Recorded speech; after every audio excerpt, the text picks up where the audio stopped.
Volunteering is all around us. From you to the classmates that sit around you, to your parents and teachers and the celebrities you follow on Instagram. Everyone spends some amount of time helping others for no monetary return. As high schoolers, we are faced with requirements and clubs that tell us to volunteer to help our communities in certain ways. We form groups that become a small, concentrated help effort.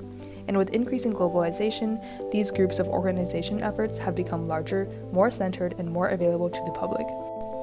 But sometimes, volunteering, which is meant to be a selfless act, begins to cause more harm than it helps. To investigate this phenomenon, we take a look at the act of volunteering itself and the motives behind it, as well as how it shows up in our own community. So are you trying to solve a problem that doesn't exist?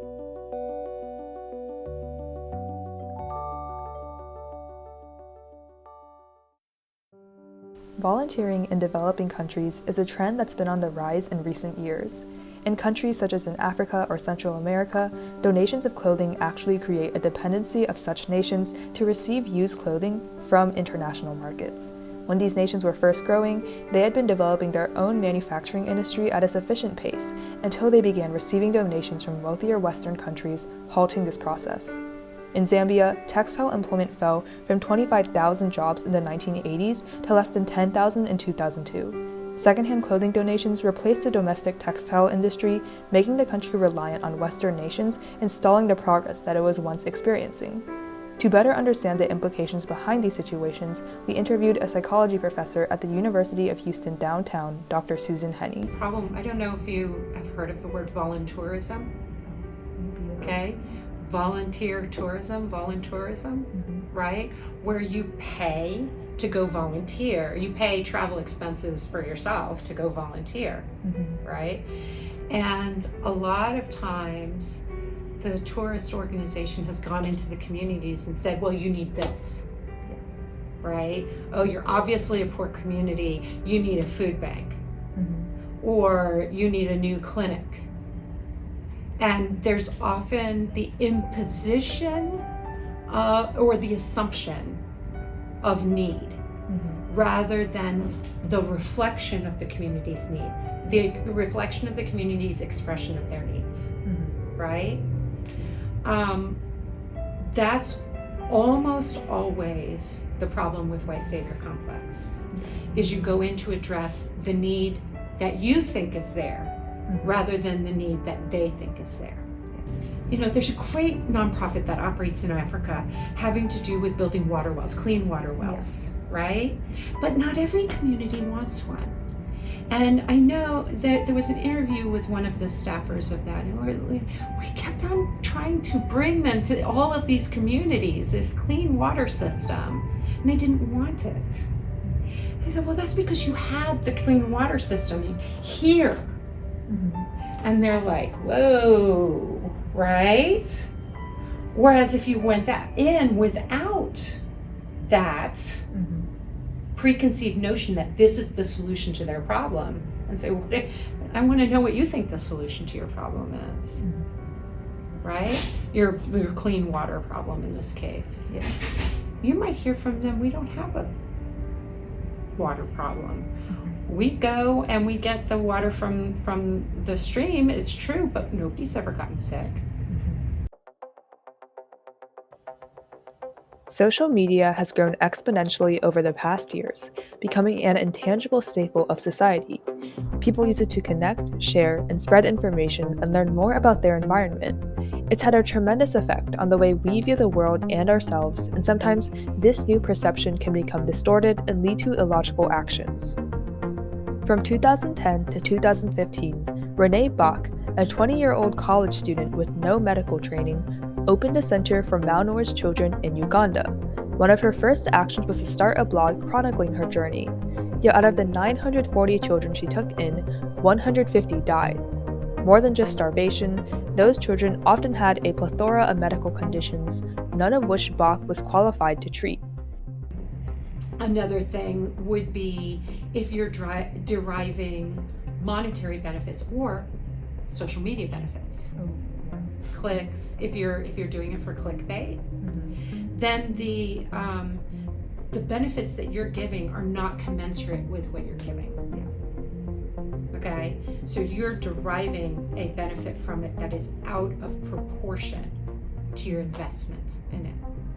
In another example where more responsibility than could be handled was taken on, popular family YouTuber Micah Stauffer adopted an autistic child named Huxley from China. She featured him on her channel, gaining a multitude of clicks and views on her monetized videos, then later gave him up. In both of these cases, acts of goodwill sweeping in large amounts of attention ended up causing largely negative effects. The problem comes when the person doing it derives benefit. Okay, so if you derive benefit from an act, it's not altruistic anymore. Altruism assumes that there's no benefit, and yet, are all acts of volunteerism altruistic? Altruism is the feelings and behavior that show a desire to help other people and a lack of selfishness. Altruism applies to many charitable acts, whether it be donating or volunteering as a whole. However, there is almost always both altruistic intentions and self-interest when looking at the motivation behind volunteering. Volunteerism that isn't entirely altruistic doesn't show up on only the news and on a large scale. After all, it starts from only a single person. Even in our own community, where hundreds of students work every week for volunteering hours, we can question the motives behind it. Do we, as high school students preparing for college, truly wish to help out when completing this task? Or are we only trying to earn hours so we can write something on our college applications? At the beginning, it was mostly for requirements, but after a while, it was just for fun because I didn't have anything better to do. I volunteer because I really want to give back to the community. One specific thing that I'm passionate about is teaching younger students and giving them opportunities to learn things that I always wish I had learned. For instance, I volunteer at the middle school to teach them debate, which was something I never had in middle school and always wanted. It can be seen that volunteering goes both ways for many students. They both wish to help and to earn hours. Volunteering is not inherently bad if it is done for some degree of gain, but there is a certain point at which the individual's greed overshadows the work they've done. How can we ensure that personal gain and what is given remains balanced? It's crucial to perform self-reflection and examine the cause and effects. It's all has to do with meaningfulness. When volunteerism is most fulfilling to a person, including a teenager, it is something that they can ascribe personal meaning to. For example, you might have a teenager who was affected very strongly by Hurricane Harvey, right? And who got displaced from their place of residence and experienced, home insecurity or insecurity of environment. And they might translate that into working with the homeless because it's something that's directly meaningful to them. When you tap into that with a teenager, you are really getting the point of teenagers, right? No teenager ever born ever wants to waste their time. Okay, and they don't want to waste their time or feel like they're doing busy work. Hand teenagers busy work and you've lost the teenager. And you've lost the point of the activity. Okay? If teenagers are going to benefit from volunteerism, they have to find it meaningful. But also if they're going to invest in it and make it meaningful for their community, they have to invest in something that has personal importance.